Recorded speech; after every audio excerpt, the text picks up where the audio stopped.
Hello,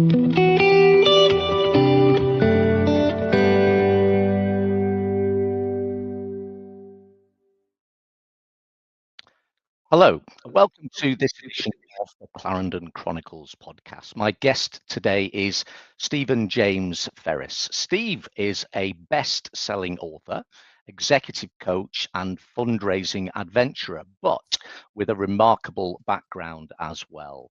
Steve is a former Royal Air Force officer and test aviator, and he now holds a senior leadership role in a FTSE Top 50 company.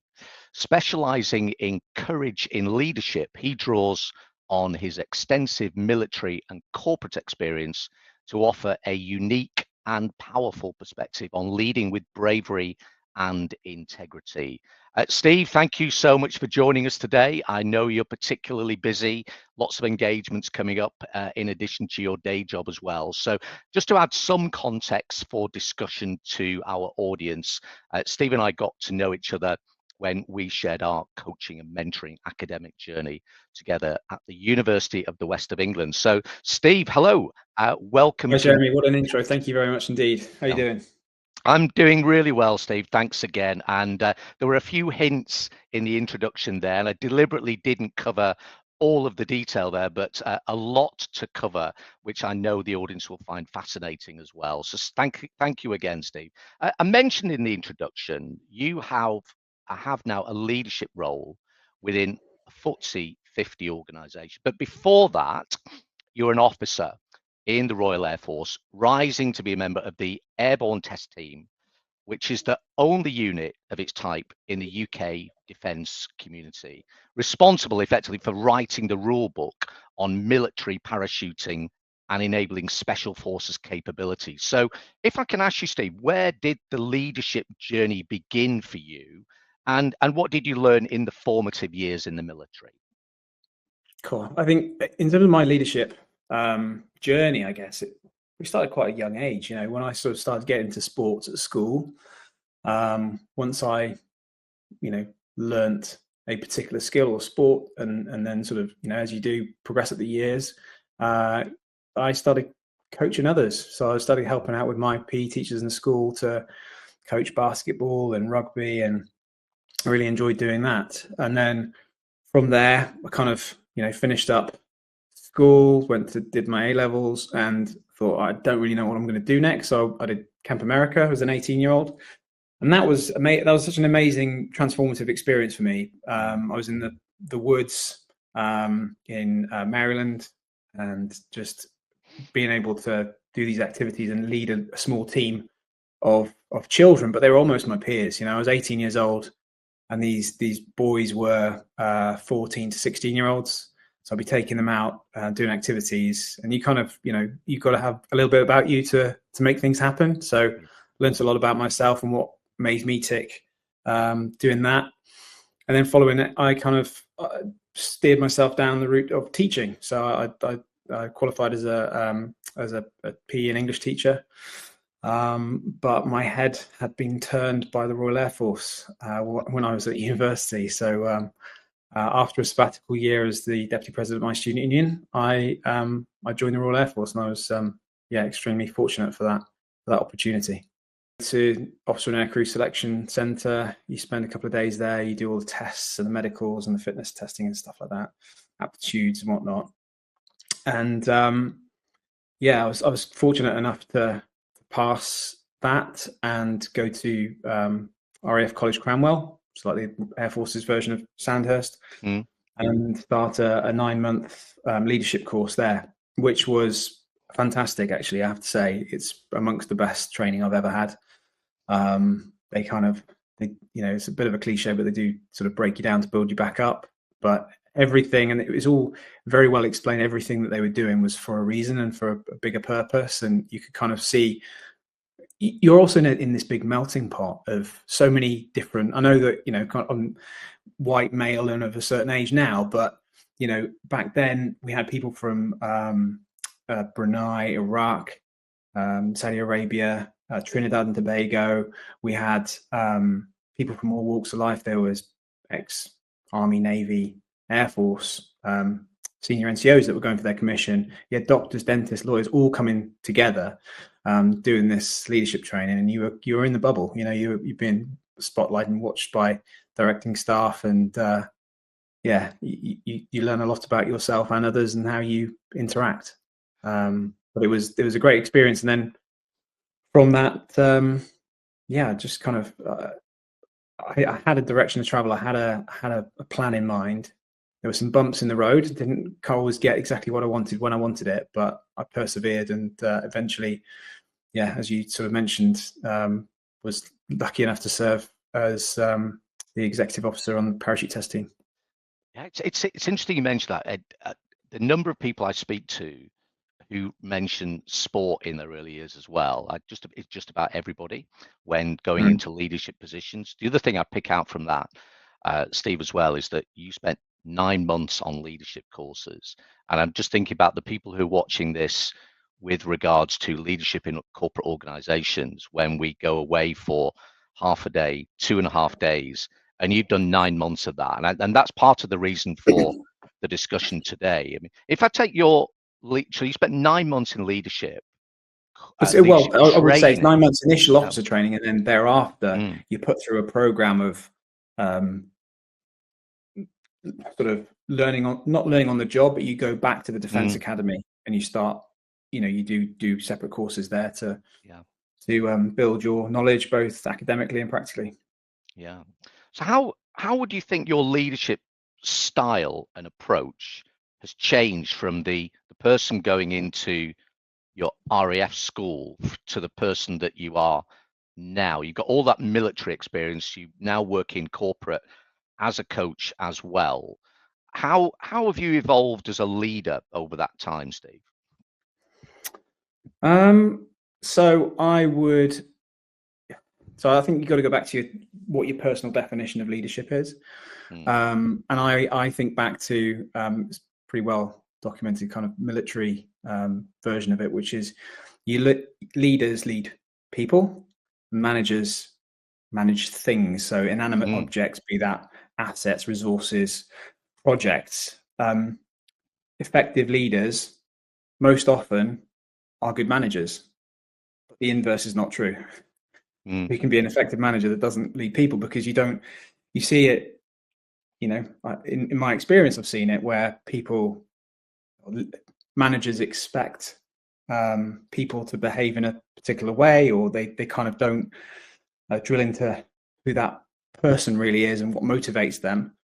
And when I think about my leadership style, it's very much servant leadership. So it's making sure that my people know that I will protect them and giving them the psychological safe space to put their hand up, say if something's wrong, and actually say if they've done something wrong.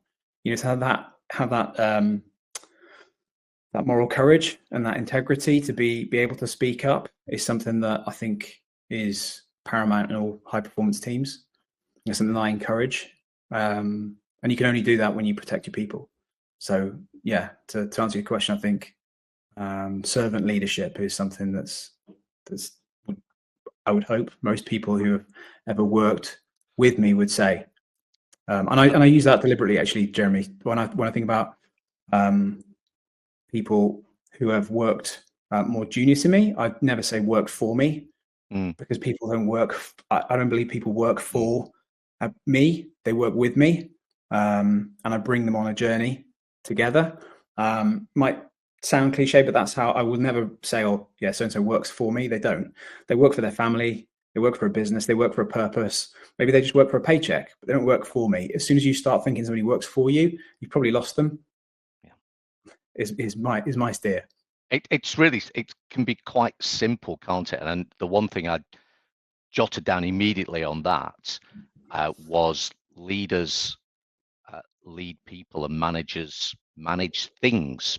And I think it's just so simplistic as a concept, isn't it, in terms of leadership? And I ask everybody that I speak to on the podcast what their definition of leadership is. And a lot of it comes back to that, I think, in various different guises. But so thanks for sharing that. And I think that'll be really good principle for everybody. So, Stephen, all that time in the RAF, positions of high command, and I know that in your position and your role as a military test aviator that you were holding, you were in literally life or death situations. So for people like me with a corporate background exclusively, a bad day is just a bad day.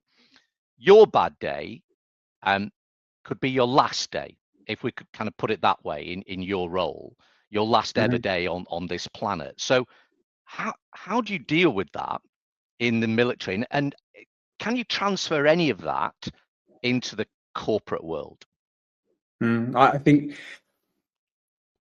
what you just said there makes me think of the Mel Brooks, the comedian, his quote, which is, when you think about life, nobody's getting out of here alive. Yeah. Right. So it's like we might as well fill our days with the things we want to be doing, because everyone we don't end up here forever. I know that might sound a little bit dark, and you don't enter into things blindly or taking wild risks, but I was doing exactly what I'd wanted to do for a very long time, serving on that team. And I think when you look back along your journey, the motto of the parachute school is knowledge dispels fear. So it's not just the knowledge, it's also the trust in those around you, and having that bond that is really hard to define, actually. But knowing that the people around you will protect you as much as you're protecting them. I mean, when I think about sort of life or death aspect, unfortunately in that profession, people that I know have been seriously injured, and lost their lives. So it's not something that anyone takes lightly. But it kind of goes to what I was saying before, where we kind of encourage, certainly in the military aviation field now, certainly post the setting up of the Military Aviation Authority, there is an acceptance that in order to make things safer, people need to be able to come forward with problems and put their hands up and say, I did something wrong, and have that moral courage to own it, without fear of undue reprisals. You might get, maybe you need more training on this, or maybe we need to factor this into the wider training piece, but without building that kind of body of evidence. Previously, something went wrong, you go, okay, it's just that, it's fine, we'll fix that piece of equipment, or so and so's bumped his head, well, it's all right, he doesn't have to go on the next couple of lifts or whatever. Whereas these days everything is documented, and people are putting, even when no one would know about it. So this is, for me, the definition of integrity, is doing the right thing when no one's looking. So say, actually, I've done this, putting your hand up and say, I've done this wrong. No one would have found out, but I want to tell you that I've done something wrong, because I know that it's going to improve the organization, and it's going to improve the chances of my peers to be safer and operate in a better environment. That's, for me, that is something very special. So that's what we kind of have developed and striven for over many years. Yeah, that you mentioned trust there as well, and in the leadership courses and executive education that I deliver, I use a relatively short video clip that you may have seen, actually, by the ex now late Secretary of State Colin Powell, and he answers a question from the White House press corps almost instantly around what are the qualities about leadership, and he instantly responds trust, within milliseconds, and then gives, and this was an unscripted question, he then gives a 3-minute answer about leadership being, he talks in particular about his military school, where the definition of leadership was when you get people to follow you, if only out of curiosity, because they've got that bond that you described there. And he talks about leadership and never talking about you're cold and hungry. And it's fantastic. Again, if anybody's watching it, you'll be able to find it on YouTube. Colin Powell, 3 minutes trust, amazing. And again, I'm really pleased that you raised that. So, and you mentioned leadership in terms of leading people. You weren't only responsible for yourself there. You've got a high performing team. What insights can you share with us in a high performing team in high risk, high stakes situations? And again, how can we put that into a corporate world if we can? I think, well, trust is one thing we've spoken about, right? And that's got to be prevalent right through your high performing team. If you don't trust someone, how can you expect to function as a team? That's kind of needs to be ironed out at the get-go. You need to kind of reshuffle your organization in some way, or even let people go. It's the unfortunate reality. I also think it's super important to have a lack of ego. So allowing others to shine, and even having the humility to say, it should be, if you've got a high performing team, you should have people working for you that are better than you at certain things. That's a fact. It has to be, because you can't do everything yourself. And they should be, even if they're working, I say with you, but we might say for you, they should have an opportunity to make you even better. So allowing yourself to let go of, I see so many people going, oh, this is my train set, I have to do everything, or it takes too long to, I'll come on to delegation in a minute. It takes too long to train somebody to do something. But if you lead a high performance team, then get over the ego, get comfortable with the fact that there are people working in your organization that are better than you, and harness that potential and that talent to allow people to shine, which kind of brings me on to delegation. So my simplistic example, and there's going to be quite a few of these, Jeremy, you might have recognized already, but I say, Jeremy, I need to bake a cake. Right, can you bake a cake? You go, I don't know how to bake a cake. Oh, do you know what? It's going to take me 40 minutes to train you, but it takes me 20 minutes to do it myself. I'm going to go away and do it myself. So in that situation, there's only one person that can bake the cake in future, and that's me. You can't, because you don't know how to. But if I were to train you up, that 40 minutes, all of a sudden, I would want another 3 cakes thereafter. By the time you've got to the 4th cake, there's a 200% increase in efficiency in our team, because I get to do other things for the 3 times when you're making the cake. But that's delegation. That boils down to delegation, having that lack of ego and just being more efficient, and actually investing your time in somebody else to allow them to do something that you could do, but actually in enabling them to do it, they grow, they learn, and the results are exponential. Can I ask you a question then? In corporate world, do you see the level of patience required to be able to do that? Because again, in my own executive education, I show another couple of videos and talk about the fact that the idea to allow people to, I suppose it's a bit of a strong word, but to fail, to allow people to get it wrong and then do it again and get it right. Do you see that all of the time, perhaps, in corporate world? No, I think it's rare. I think it's very rare. But it's We've interesting also got because deadlines and share prices and things like that to consider. Deadlines, reputation. Everyone kind of wants to climb the ladder and get on. But I think quite a lot of people are looking kind of upwards for themselves, thinking, "Where's my next move?" without going, "Well, what's my legacy here? Have I made this team better? If I train them up, or if I create competition for when I move on, that's got to be goodness for the organization." And then I can, leave with your head held high is kind of how I would see it. But I think you're right. And some of it, I'm guilty of it. Sometimes you need to do things quickly, and when needs must, you get things done. However, you need to recognize the opportunities, because what I do, if I'm ever in that situation, go, I was the only one that was able to do that. Well, where's the resilience in your organization? Where's the resilience in your plan?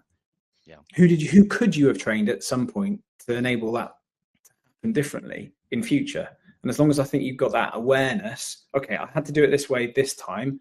I'm not going to beat myself up about it, but I've got a plan for when that happens again. I think that's my takeaway. I think the one of the things that you mentioned there, if I can ask you about a specific, and we'll talk about your book in a couple of moments' time, but having read your book, there's a couple of examples of specific situations, and I think you talk about how you prepare for those really difficult life stress situations in it, and this was in the military, but you talked about a particular procedure about how you prepare for that. Can you talk us through that? And perhaps I know there's one specific example in the book which you recount, which is actually quite frightening for us mere mortals to read about. But tell us how you prepare for that kind of situation, and then something happened, and then you almost delivered on your training on that, Steve. Right. So I think you're referring to my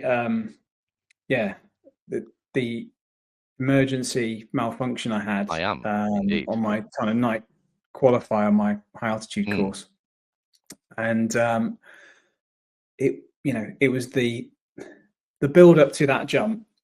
It had taken me. I'd been a parachute instructor for about 5.5 years up to that point, but owing to injuries predominantly, and the sort of role monitors and obviously moving on every sort of 18 to 24 months, I kind of hadn't the priority on these courses is special forces soldiers rather than RAF officers that may or may not get to be on the parachute test team. So it taken me a long time to get there, and I had a reasonable amount of jumps under my belt.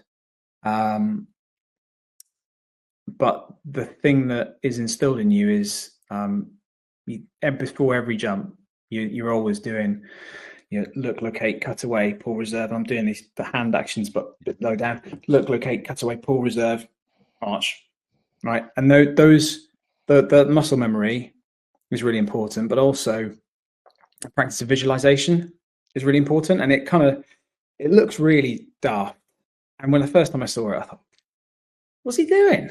What's he doing over there? He's got his eyes closed and he's doing all this stuff with his hands, and he just looks, what on earth is that? And expecting, as you can imagine, the environment is very professional but good humored as well. There's often a lot of joking, and I sort of pointed thinking people were going to join me in enjoying that and poking fun. It says, no, that's you need to take a leaf out of his book. We're all doing it. Wow, okay, I need to do that. And what it boils down to is, especially on the high altitude sorties, you're pre-breathing oxygen for a long time to dissipate the nitrogen in your blood, because obviously that can give you the bends as a diver would, right? But the high altitude version. So as you're sitting there, what better to do but close your eyes and almost go into a kind of semi-meditative state where you can just picture what it's going to look like. The ramp's opening, you're being called forward, you're just checking doing your last checks of your leg straps, your chest strap, your equipment hooks. You're making sure you can reach your base container toggle, which is how you open your parachute. You're checking your altimeter, you're checking you do all your checks, but you're stationary. You're not doing anything. You're just visualizing it. And then you're imagining the dispatcher giving you a 30-second warning. You're walking to the edge of the ramp, and then you see the red light in the corner go from red to green. And then you don't go on a green, you go on a thumb. So the thumb goes in your face, go. And then you set yourself and you go out into the night sky, as it were, then for that particular one. So I kind of rehearsed all of this, but then that's just the bit on board. And then once you leave that ramp, well, you're committed. Yeah. There's not many more things in life where once you start, there's no stopping. You can't just pull over and have a rest. I think I sort of joked to my wife, we've had 3 children now, but I think, parachuting and pregnancy are probably, the 2 things where it's you're on that journey So you better make sure you get it right.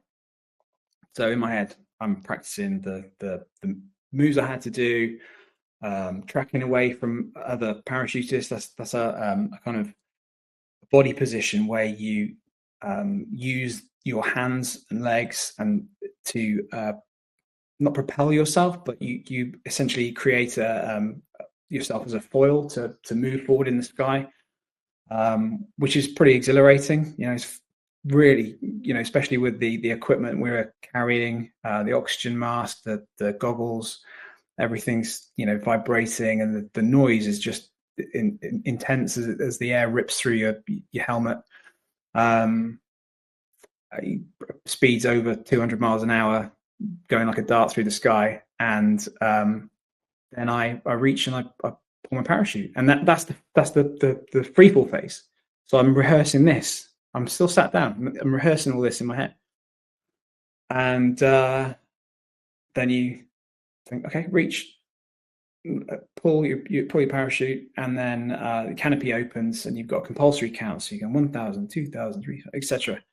Check canopy, and okay, you've got a good canopy. So you practice the good element, and then you visualizing how it's going to look like. Are you going to be able to see the drop zone? Aren't you going to be able to see the drop zone? What's your GPS saying? What's your heading? What are the things that are on the ground? What are your markers that you can look for? Where are the other parachutes in the sky? All these kind of things, and you visualize all the way down to the ground. And then you do it again from the ramp for the free fall, where things go wrong.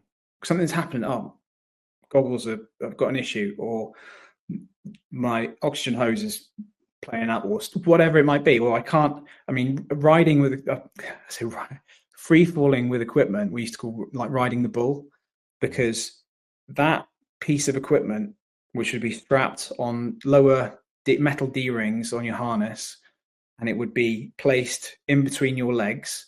I'd have to try and put my knees either side of it, and this is a heavy piece of equipment, which you can't feel obviously the weight of it when you're in free fall, but it's a movable object. So you can't use your hands, and you're trying to shift this thing around with your lower body to make sure it doesn't start to spin you. Because if it spins you and spins you and spins you, I've seen it.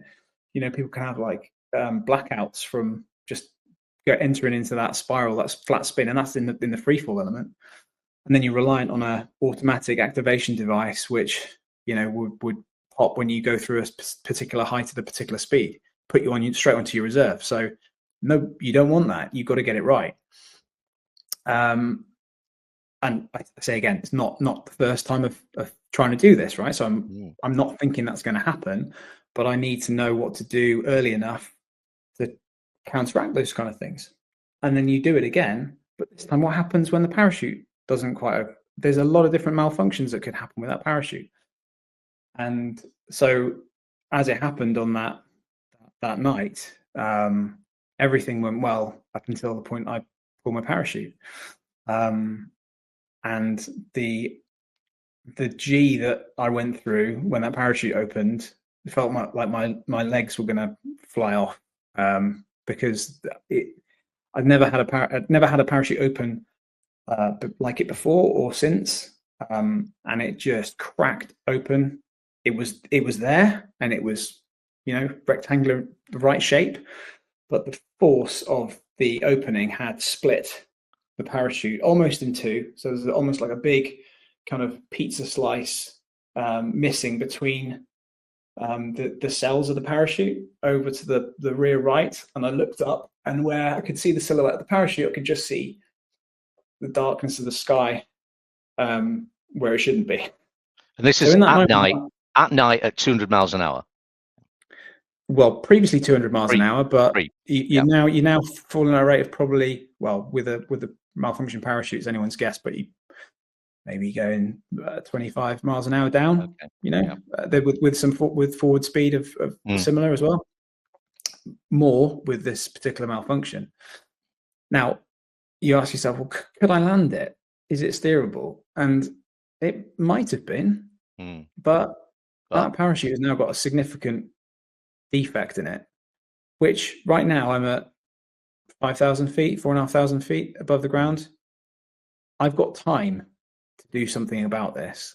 Yeah. Whereas if I carry on my merry way and think, oh, I better, land on the drop zone and we'll have a look at this later, what's stopping that parachute from ripping and tearing as I steer it, and then all of a sudden it's happening at 500 feet and then I'm dead. Yeah. So if there's any doubt, there's no doubt. It was I think that was my first reserve ride, proper, some way to do it. So I looked, got ready to locate, and my handles had gone. The parachute had opened under that much force that my emergency handles were now up by my head. And bearing in mind, I've got goggles, so my peripheral view's restricted. I've got this oxygen mask on, looking down, and they because it's night, they've got these glow sticks, small glow sticks attached to them, so they should be visible. Where on earth are they? And then I realized, well, they're up here by my head. So one of those things I hadn't practiced, but just in the moment, okay, cut away, pull reserve, and then your heart goes in your mouth, and you start dropping through the night sky, and there is a silence, and you kind of, you wait for it to open or not, and it opens. So yes, Steve, you've described that in a kind of very matter-of-fact way. I'm kind of on the edge of my seat in my house now, thinking, and I've read the book as well about, so I knew the ending. So I mean, thank you for sharing that. It sort of puts into perspective what we consider as risky situations in the corporate world. And can you talk to us a little bit about the corporate world? So you come from the military into corporate. What are the transferable skills into your corporate role, Steve? What have you brought into that? And how have other people seen that? How have people received that into your role as well? Well, let's rewind a little bit. So I left the military because I'd achieved everything I'd set out to do. I wanted to be on the parachute test team, and as I said before, you have to change jobs every 18 months, 24 months. I managed to do 3.5 years on the parachute test team, and loved every minute of it. But there was always the promise, or rather threat, of promotion, which would mean as an officer I'd no longer get to do the things that I joined up to do, the kind of money can't buy stuff, and spend a significant amount of time flying a desk, basically. So I thought, well, if I'm going to do that, and actually I'd met my wife on one of my work trips, and I thought, I want to start a family, and people make a success of having a family life in the military, don't get me wrong, but I wanted to choose where I lived. I wanted to support her career as a lawyer. That was important for me and for us, and to have a family. So that's why I left. And in doing so, I found a company, big corporate, that offered a leadership program where you could join the business and essentially find your niche, because like you say, you've got these transferable skills. So I'm organized, reliable, I've got leadership qualities, and we could go on, but I thought, I'm not really sure what my niche is. I don't know if I want to be, join a Goldman Sachs and do finance, because I've got no idea. I don't know if I want to be a project manager or a consultant. I don't really know. But I had other people going through my resettlement courses when I was still in the military. Oh yeah, I'm going to go and do this, I'm going to do that. I thought, I don't know. So I found this opportunity where I could experience different roles within a big corporate and find my niche, and which sounded great. So it's 3 12-month rotations, and on a program, and they bring in experience from every industry you could think of. We had people from Universal and BBC and all kinds of, and other ex-military. But on the day I joined, there was tens of thousands of job cuts announced. Right. And so I consider myself a bit of a social chameleon. So I generally I like to meet different people, and I'm a good networker to bring people together and think, oh, okay, so and so, at school I wouldn't be the person, I'm just in the rugby guys. I'd speak to the rock and music guys, because I like that as well, and I'd be in the basketball team too. I'd just be trying to do lots of different things and meeting lots of different people. And this was a really weird situation for me, because in the thing that I probably underestimated was when I had such a strong network within the RAF, but I was also part of a tribe where you have these values sort of ingrained in you through training and right the way through. And now I'm going in and people are viewing me with suspicion because I was on the leadership program and ring fenced from these welcome job to cuts. corporate world, Steve. Yeah. Everyone else was having to reapply for their jobs. Well, completely naive of me. I'm thinking, oh, I'm going to be, people put their arm around my shoulder. Okay, this is, and it was, no, who's this guy about to take my job? So that was really difficult. And also, I completely underestimated the impact it would have on me on losing my tribe. All of a sudden, I felt really vulnerable and isolated. And, I've had significant injuries through parachuting. I had a serious shoulder break, which, almost lost the function of my arm. I'd never had a mental health issue before. And after about, I think it was within the first 6 months of joining the company, it just got too much. And I remember trying to go to my safe space, which was the gym. I thought, I'm going to clear my head, go to the gym, you'll be okay. And I wasn't talking to people about what I was going through or what I was thinking. And I got on the weights bench and I was like, oh yeah, it feels like a rhino is sat on my chest. It felt like I couldn't breathe from my heart. I was thinking, who have I become? I've come from possibly, it's going to sound arrogant to people, but in the Air Force, I felt like I was invincible. Yeah. But it wasn't down to me and what I thought of myself. It was because of the people that were around me, because of that tribe, that I felt like, actually, it doesn't matter what comes my way, I can rely on the person next to me. Whereas now I'm in this possibly quite cutthroat world where I don't know who to trust. I don't have a network. I actually wasn't particularly trained to do what I was doing. I hadn't really, because it was the first rotation, I hadn't really got a say in what I was doing. And I thought, this is crazy. I was keeping myself up at night because I was applying the same importance, the kind of life or death importance of what I used to do to relatively menial corporate decisions. And I was up thinking about them because I got that wrong today, or I didn't do this, or didn't really matter. But I was unable to snap out of that. And as I was there in the gym, I just started crying.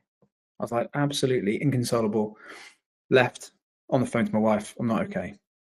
And thankfully, that was the circuit breaker I needed, because from then I was able to speak to my GP. I was able to get just a handful of sleeping tablets to allow myself to just reset. They said, if you've not been sleeping for weeks because you're thinking about all this stuff, you need to take a step back and you need a couple of weeks off. And I felt ashamed. I thought, I've never had time off for stress. What's wrong with me? And the thing that I learned from that was because I really didn't want to go back. I thought, why am I going to go back into this? This is terrible for me. Look at my health. It's not good. But my wife thankfully persuaded me to carry on. And I'm glad I did, because when I came back, when I opened up to people that I thought would be quite dismissive of me, people maybe 10, 15 years older than me, the ones I thought would, possibly have the knives out because I was going to take their jobs. They were the ones putting their arms around me going, been there, mate. Sucks, doesn't it? But it's good. It's good to talk about it. And that was actually really unexpected. And it made a big impact on how I feel about mental health. I think I would have been quite ignorant towards it had I not gone through that myself. And just that circuit breaker for me anyway, and the fact that I've been able to talk about it since, has made a huge impact on me personally, but also in the way that I speak to other people about it. And if I've ever got a member of my team that are going through, happens to be going through something like that, then I can empathize. And I'm not sure I would have been able to before. Steve, I think that's an unbelievably powerful lesson for everybody watching. And again, let's just recap. You have effectively, in, let's say my word, you have been throwing yourself out of aeroplanes in life or death situation, not with yourself, but with your team and your team of teams as well. And your description there of being able to talk about those issues which you face, I think has been incredibly powerful. So thank you for sharing that, first of all, Steve. In your spare time, Steve, you have 3 children, but also, and we hinted at this in the introduction, in and amongst doing all of that work in the military and doing a corporate role, you seem to have found time to do something else as well. So you've written a book, Breaking Barriers, and last year you took yourself off to FERRIS National Park in Iceland as an adventurer. So in your spare time, this year, Jeremy, July. Yeah, this year. So first of all, tell us a little bit about that. Where does the book come from? Where does your adventuring come from? And what's the motivation behind that? Thank you. So, I was approached to contribute to a multi-author book called Breaking Barriers, which is about inspirational leaders and how we inspire change. And it was a really exciting opportunity. It was it's available on Amazon. It became an international bestseller on Amazon, and all proceeds for the digital book go to UNICEF. So that was obviously, as you alluded to in the last bit, I've got 3 children, and I was passionate about doing the chapter for the book, and also just to dip my toe in the water of being an author and being able to say, I've done this, and I actually really like it. I enjoy writing, and it's something that I would definitely be interested in doing more of going forwards, but perhaps when the children are a little bit older, because there is always that challenge of work-life balance. But one of my colleagues needed the services of Great Ormond Street Children's Hospital, and we as a team decided we were going to do some fundraising, and one of us did the London Marathon, which was great, and we were doing corporate hospitality where people kind of contribute a little bit. If you come to one of our events, maybe you'd be willing to chip in. So that was ticking over, and then we're having a bit of a brainstorm about what can we do? What can we do? And it was a risk because I wasn't particularly comfortable about doing it. I thought I'd seen online on a website called bikepacking.com, there was this route across an Icelandic national park called the Fjallaback. This looks out of this. I mean, look at my background. In the background, I guess. Yeah, it's a bit blurry actually, but I'll maybe send you a link of some better ones. But the pictures just look otherworldly, and I thought this looks fantastic. And Iceland's quite accessible. It's 3 hours or so on a plane. Oh. Time difference is negligible, and I could fly there and be on the trailhead in the same day. Well, I've got 3 kids. I can't go for months on end. I thought I can do. Maybe I'm going to say I'm going to do this in 72 hours. And it was advertised as a 5-day route, as a team. I can do it on my own in 72 hours. Why not? I'm going to put myself out there. So I put my hand up, and everyone's like, "Wow, okay, that's a bit mad, but go on then." But I'm so glad I did. I could have just gone, Jeremy. I could have just said, "You know what? I've got this week." My wife's from Switzerland, so the children were away visiting her family. That week, I'm just going to go. I'm just going to do it for me. But if I'd have done that, I don't think it would have been the same at all. I think just having that, and I think it's possibly the closest I've ever been. Obviously Maslow's hierarchy of needs. The self-actualization bit, where you have that higher purpose, and you're feeling like that's the kind of the tip of that particular pyramid. That's as close as I've got, I think, just being able to be out there and actually achieving something. And I always thought that the lower levels, because actually I was neglecting some of those, possibly didn't have enough water at times, didn't really have shelter. I was out in the wilderness for 72 hours. Well, that's the foundation of that pyramid. You really need that to get self-actualization.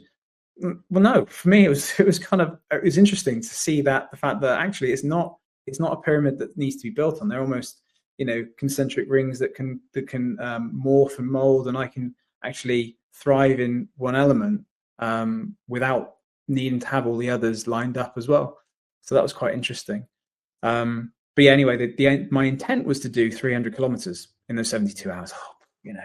I can do 10 hours a day in the saddle. That's 100 kilometers a day. It's easy. And actually, if I start on day one, then on the Wednesday when I arrived, actually I've got kind of I've got 3 overnights, but I've got 4 periods of cycling, daytime cycling. And there's the tailwind of 18 hours of sunlight a day, Jeremy. That's going to be okay. It's going to be fine. I'll get people to.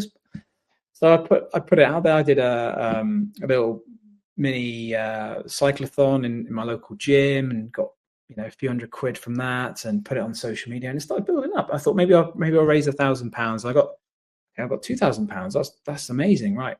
Well, now I've got 3,000, and I'm kind of going, oh, this is fantastic. So it really spurred me on, and when I actually got there, it was a lot more difficult than I'd anticipated.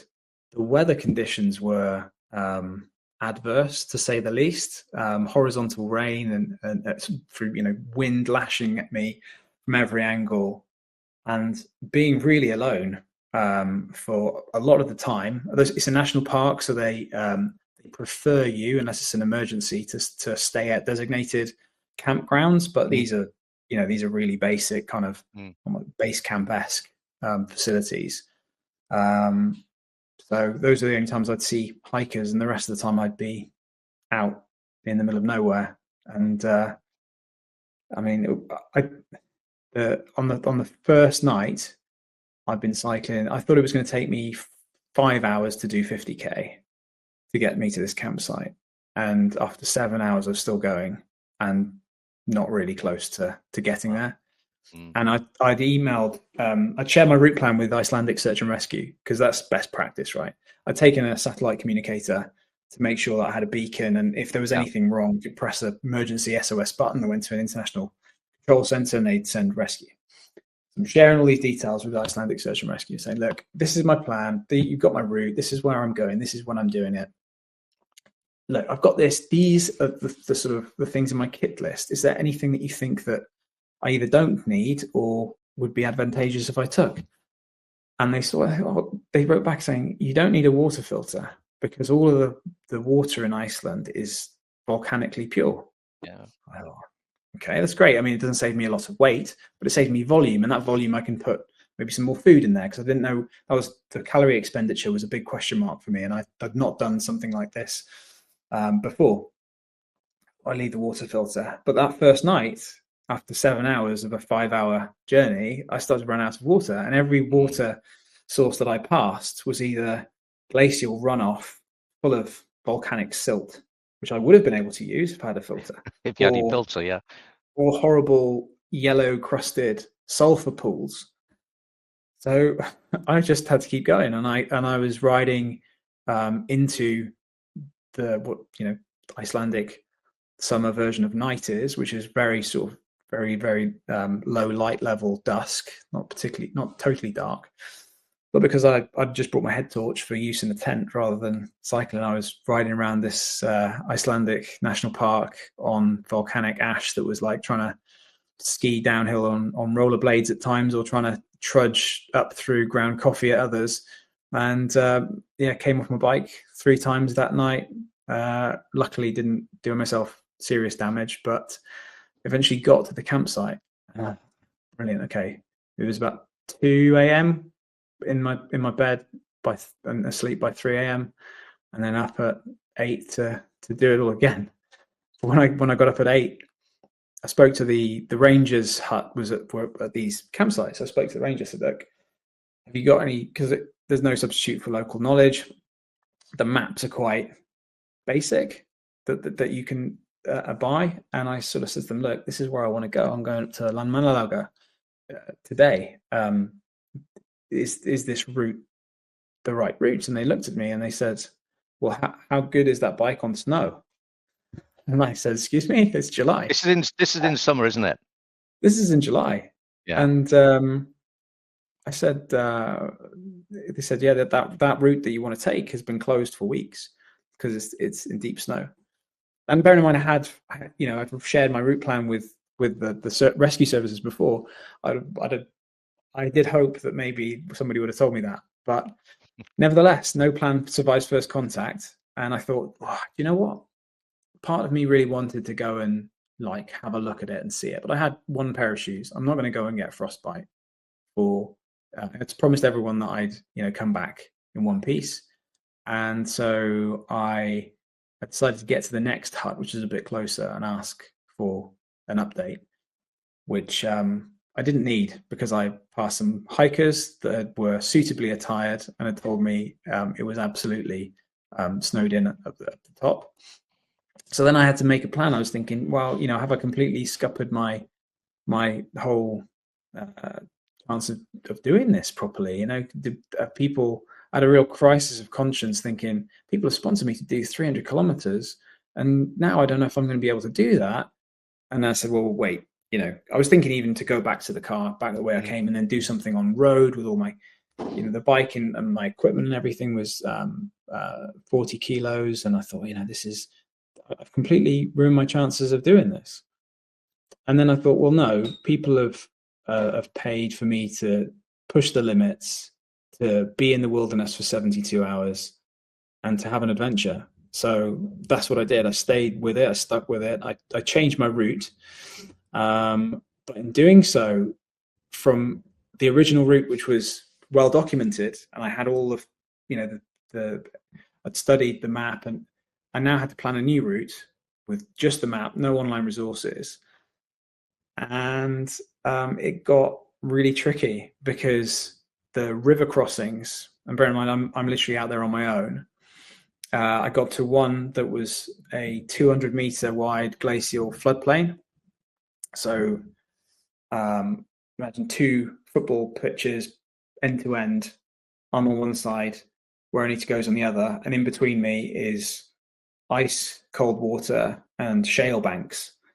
And I'm not sure exactly where to go. So it's like you're kind of playing this game of chess with nature about where am I going to go, and then thinking about my actions on what happens if I do fall in. Where is my where's my stove? Where's my tent? Where's my change of clothes? How do I make sure that I'm safe? So yeah, that was a challenge getting across that one, which wouldn't have happened. That little micro adventure wouldn't have happened had I not had to change my route. And thereafter, there was tens of kilometers of cycling in water shoes because it was pointless just swapping into my mountain bike shoes.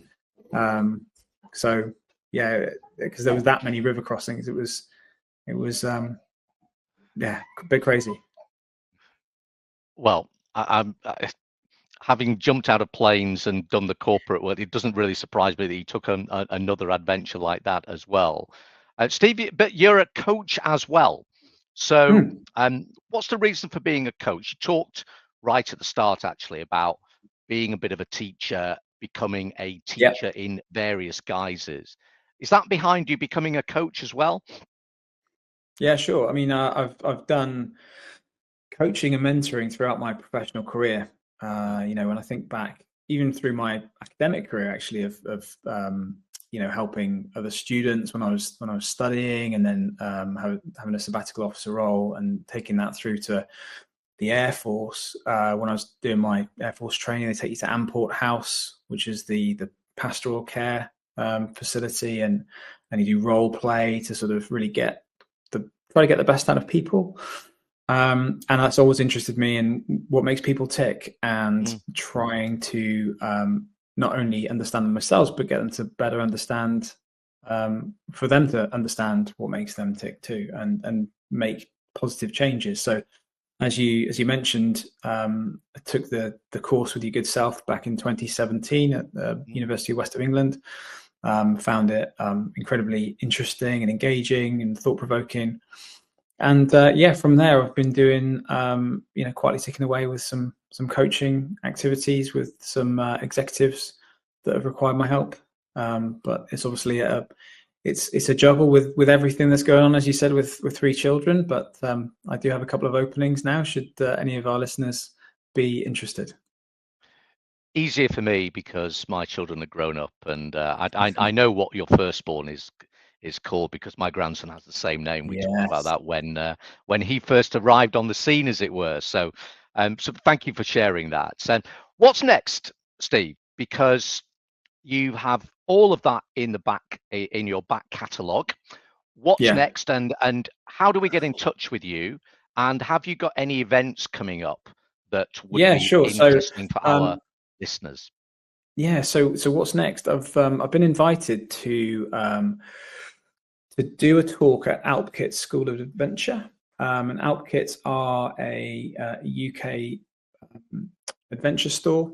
There's one in Bristol. There's one in London. They're dotted around the country. They were instrumental in helping me to prepare for my Icelandic challenge and making a success of that. So I've agreed to go and do a talk for charity. So it's a 50-50 split between Great Ormond Street Children's Hospital and the Alpkit Foundation, where they help disadvantaged and underrepresented people to get outdoors. So I'll be doing that on Friday, 22nd of November in Bristol, and you can get tickets via Eventbrite. If you search for Eventbrite Iceland on a Mission, then you will find my page and be able to get tickets. They're only £7, includes a beverage on arrival, and all proceeds go to charity. So what I'll be doing is I'll be talking about my military experience. If you were interested in any of that, I will be sharing some never before seen footage of my parachuting career, and also taking questions and answers from the floor, and obviously doing a showcase of my Iceland challenge too. Okay, thank you for that. And that's Friday, 22nd of November, in a couple of weeks' time. Absolutely. And then obviously, if you've got my website down there, stephenjamesferris.com, you can contact me if you email info@stephenjamesferris.com, or there is a contact page on the website for any of my services. And remind us again of the book, Steve. Of course. Thank you, Jeremy. It's called Breaking Barriers. You can find it on Amazon to download digitally, or there is a website called Lulu that does print on demand. I can share a link with you, Jeremy, and then maybe you can put it on the promotional for this podcast. We will do that. Steve, thank you so much for sharing a pretty action-packed podcast, I think. I recall thinking, my danger levels are going hiking in the Yorkshire Dales and the Cleveland Way. And it doesn't involve anything even approaching what you've done. So Maybe we could journey. I can push you outside your comfort zone if you like, Jeremy. I'm thinking of the next challenge. You did ask what's next. We could do something together, maybe. I'll have a think about that. That's what people say in corporate world. I'll circle back to you. You'll have got that phrase in corporate world. But Steve, thank you again for sharing all of that and some particular messages, I think, for everybody to think about pretty deeply in how you describe that transition from military and the challenges that you faced in corporate organizations, even for somebody with your training as well. So thank you for that. I'm sure the audience will have really appreciated you being as open and honest as you have been. So my privilege to speak with you, Steve. And I hope we get the opportunity to talk about lots of the things which I know we haven't talked about yet, but my privilege to have you on the Clarendon Chronicles podcast, Steve. Thank you again so much. Thanks for having me. Thank you again. Thanks, Steve, and bye for now.